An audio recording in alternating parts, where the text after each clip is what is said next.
नमस्कार, मैं मनीष हिंदवी। 1984 में यूएस कांग्रेसमैन स्टीवर्ट मैककिनी ने एक कोट फ्रेज किया, टू बिग टू फेल।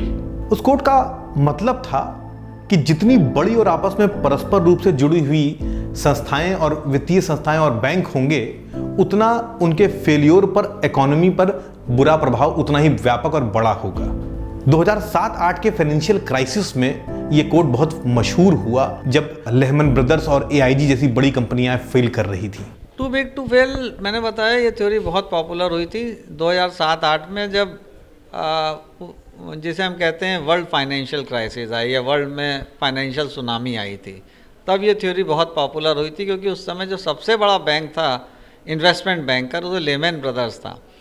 और लेहमन ब्रदर्स के गिरते ही ये लगने लगा, क्योंकि उसका बिजनेस और बैंकों को भी प्रभावित कर रहा था, तो तमाम बैंक उसकी वजह से फेल हो गए। तब से ये लगने लगा कि अगर बड़े बैंक ज़्यादा होंगे तो कभी भी क्राइसिस आएगी तो क्राइसिस बहुत तेज़ी से फैलेगी। उस समय बल्कि हम ये कह सकते हैं यहाँ पे पब्लिक सेक्टर बैंक्स थे, जिसकी वजह से बहुत बड़े नहीं थे, उसमें कई छोटे बैंक भी थे, और मल्टीपल बैंक्स होने की वजह से वो क्राइसिस इतनी यहाँ पे परकोलेट नहीं कर पाए जितनी और कंट्रीज़ में की। लेकिन अब ये बड़े बैंक बन रहे हैं तो ये दायित्व रहेगा रिज़र्व बैंक का भी और जो ये बैंक हैं इनके डायरेक्टर्स का भी, कि इनकी निगरानी, सर्वेलेंस बहुत अच्छी तरह करें, क्योंकि अगर ये क्राइसिस बैंक बड़े होने से जनरेट होगी तो उसका असर भारत की अर्थव्यवस्था पे पड़ेगा, जो पहले उतना नहीं पड़ा। लेकिन अब अगर ये बड़े बैंक बनते हैं तो निश्चित तौर पे ये मानिए कि उसका असर अगर क्राइसिस आती है तो अच्छा नहीं होगा। ठीक 10 साल बाद जब पूरी दुनिया सबक ले रही थी और छोटे बैंकों की तरफ बढ़ रही थी, हम मर्ज करके बड़ी इकाइयां क्रिएट कर रहे थे। अभी हाल फिलहाल में हुए 3 बैंकों के मर्जर का हवाला लीजिए, जिसमें बैंक ऑफ बड़ौदा के साथ विजया बैंक और देना बैंक को मर्ज करके पीएसबीज में दूसरी सबसे बड़ी इकाई क्रिएट की गई है। पिछले साल हुए एसबीआई और उसके एफिलिएट्स के मर्जर को सरकार एक उदाहरण के तौर पर लेती है कि उसी तरीके से और भी मर्जर या विलय हो जाएंगे, मगर एसबीआई और उसके एफिलिएट्स का मर्जर एकदम अलग बात है और बाकी बैंकों का मर्जर आपस में एकदम अलग बात है। कभी कभी कहा जाता है कि एसबीआई के मर्जर की वजह से now we have experience, SBI का merger has nothing in parallel with them. SBI की सब्सिडरीज में कल्चरल डिफरेंस नहीं था, टेक्नोलॉजिकल प्लेटफॉर्म वही था, और वो दोनों मतलब ऑलमोस्ट मर्जी एंटाइटीज़ है, उससे कोई इसका पैरेलल नहीं है। ये बहुत बड़ा एक्सपेरिमेंट है, तीनों का वर्किंग कल्चर बिल्कुल अलग है, और कल्चरल डिफरेंस अगर ढंग से एचआर नहीं हैंडल कर पाया तो प्रॉब्लम्स बहुत होंगी। दूसरा, टेक्नोलॉजिकल प्लेटफॉर्म्स अलग हैं, जो आज की डेट में सीबीएस प्लेटफॉर्म्स में can result in a lot of problems. आजकल बैंकिंग इंडस्ट्री तमाम तरीके की परेशानियों से गुजर रही है। सरकार को लगता है कि निजीकरण और मर्जर, खास तौर से विलय, उसका एकमात्र हल है, या यूं कह लीजिए कि सरकार को लगता है कि जो कमियां हैं, जो परेशानियां हैं, या जो गंदगी है, उसको कारपेट के नीचे ढकेल देते हैं और आंख बंद कर लेते हैं और ये मान लेते हैं कि सब कुछ सुधर गया। नवंबर 2011 में बेसल कमेटी की एक बैठक में उन्होंने बड़े बैंकों के लिए, जिसको उन्होंने जीसिप्स कहा, एक अलग से ढांचा या फ्रेमवर्क बनाया। उसी तर्ज पर आरबीआई हमारे के यहाँ हर अगस्त में एक सूची बड़े बैंकों की निकालती है। उस सूची में ऐसे बैंक रखे जाते हैं जिनके एसेट्स जीडीपी के 2% से ज्यादा हो जाए, यानी काफी बड़े बैंक उसमें रखे जाते हैं। भारत में फिलहाल इस सूची में सिर्फ 3 बैंक हैं, एसबीआई, आईसीआईसीआई और एचडीएफसी। मगर सरकार की मंशा को देखते हुए लग रहा है कि बहुत जल्द इस सूची में ढेर सारे बैंक होंगे, यानी हम तमाम ऐसे बड़े कॉन्ग्लोमेरेट्स खड़े कर देंगे जिसमें किसी एक के भी कोलैप्स कर जाने से कि पूरी की पूरी अर्थव्यवस्था खतरे में आ जाएगी। एसबीआई के विलय को लेकर बैंकों के राष्ट्रीयकरण के बाद अब तक कुल 39 विलय हो चुके हैं। 1991 के आर्थिक सुधारों के बाद का जो समय रहा है, उसमें देखने में आया है कि विलय के बाद जो स्थितियां बन रही हैं, उसमें बैंकों की ब्रांचेस ग्रामीण क्षेत्रों में, अर्ध शहरी क्षेत्रों में और उन जगहों पर जहां प्रॉफिट कम हो रहे हैं, वहां पर से ब्रांचेस बंद हो रही हैं। अपने विलय के बाद एसबीआई ने अकेले 5000 ब्रांचेस बंद कर दी हैं। इसके तुरंत 2 नुकसान दिखाई पड़ेंगे। एक तो जो हमारा संकल्प है कि अंतिम व्यक्ति तक बैंकिंग पहुंचे, उस संकल्प को ठेस पहुंचेगी, और दूसरा, बेरोजगारी बढ़ेगी।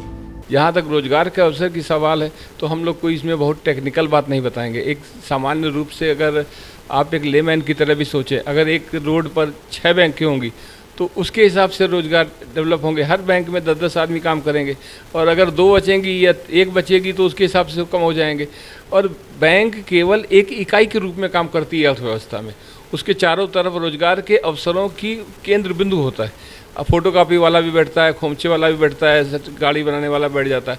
इन सब की शाखाओं के काम होने से केवल बैंक के आप रोज़गार तक मत सीमित रहिए। आप केवल बैंक के कर्मचारी की क्यों सोच रहे हैं? समाज में उतने रोजगार के अवसर कम हो जाएंगे। हिंदुस्तान में एक बैंक का नाम आपने सुना होगा, स्टैंडर्ड चार्टर्ड बैंक। दिसंबर 2018 के बाद से उसमें 500 से 600 अधिकारी कर्मचारियों का टर्मिनेशन कर दिया गया। असल में सारे फंसाने के पीछे सिर्फ एक शब्द है जो आजकल भारत में बड़ा मशहूर हुआ है, और वो है एनपीए।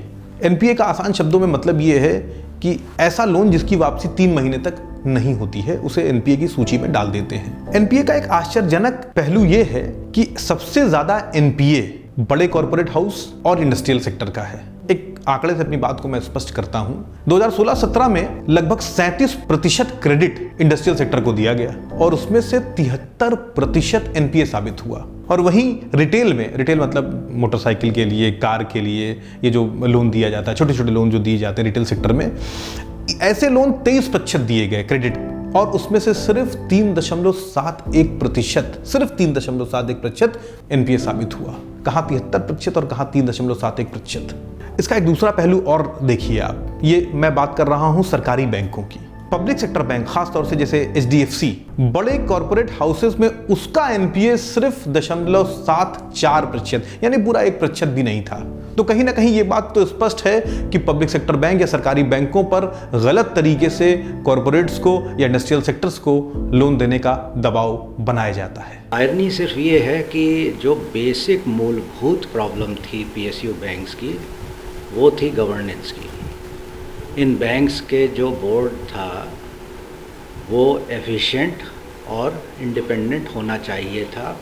उसके ना होते हुए और पॉलिटिशियंस और ब्यूरोक्रेट के इंटरफेरेंस की वजह से ये सिचुएशन आ गई। इस मर्जर से इस पे क्या प्रभाव आएगा उसका कोई भी सवाल नहीं, क्योंकि बैंक दोनों मर्ज हो गए बैंक ऑफ बड़ौदा में, लेकिन बैंक ऑफ बड़ौदा का बोर्ड वैसे ही नियत किया जाएगा जैसे पहले होता आ रहा है, और सिचुएशन वही रहेगी।